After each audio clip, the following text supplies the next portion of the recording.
Доброго времени суток, друзья, с вами Ростислав, игра Last Fortress, мы на 7-м сервере Альянс МОС.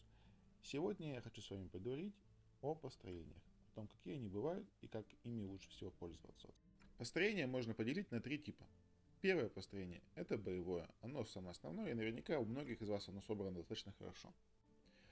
Смысл боевого построения заключается в том, чтобы максимально поднять у него боевую мощность. Характеристики разрушительная сила и груз для него второстепенны. Следующее построение, с которым многие из вас наверняка знакомы, это построение на сбор ресурсов. Основу этого построения составляют, как многие считают, мусорные герои. У них голубой или зеленый задник. Но эти герои могут быть полезны, если их прокачать хотя бы до оранжевого. Как вы можете видеть, боевая мощность такого построения невелика, но при этом параметр груз значительно выше, чем у боевого построения. Например, если мы заменим Ирму на какого-то другого героя, то, как вы видите, параметр груз падает.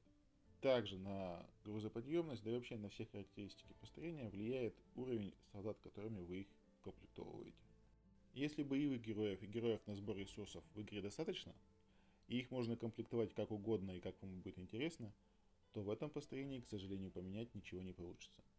4 основные героя, которые повышают параметр разрушительной силы, это Уинстон, Колман, Патрик, Бетти. В это построение я еще ставлю героя на скорость похода. Давайте рассмотрим поподробнее некоторых героев. Колман. Герой двойного назначения. Хороший танк.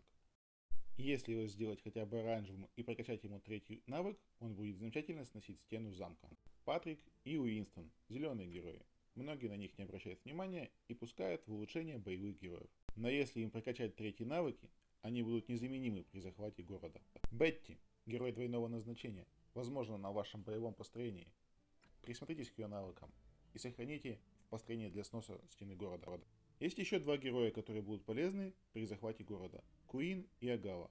Однако навыки этих героев направлены не на разрушение стены, а на снятие гарнизона. Очень хорошо, если у вас есть возможность использовать этих героев при первой атаке на город. Таким образом, вы можете сэкономить пару канистр драгоценного топлива. Как я уже говорил ранее, пятым героем в построении на захват города я использую героя с навыком скорость похода. У меня это Дорис, но вы можете выбрать любого с максимально прокачанным навыком номер 3. Это позволит уменьшить время похода БТР до города и назад. Для построения на сбор ресурсов рекомендую использовать героев со свойствами сбор. Слева под его именем кирка и надпись сбор. Какие-то герои увеличивают скорость сбора, какие-то герои увеличивают рюкзаки. Все их навыки также находятся под номером 3. Здесь вас ограничивает только ваша фантазия и игровой рандом.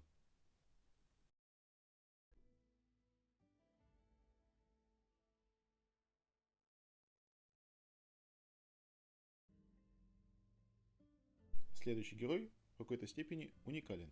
Он единственный имеет два навыка на сбор ресурсов. Ну а в конце небольшим бонусом расскажу про героев строительства. Мало кто занимается их прокачкой, а это очень важный аспект развития убежища. Если зайти в раздел «Работа» любого издания убежища, справа вы увидите героев, которых можно отправить туда работать. А над ними характеристика, которая влияет на скорость их работ. Вот.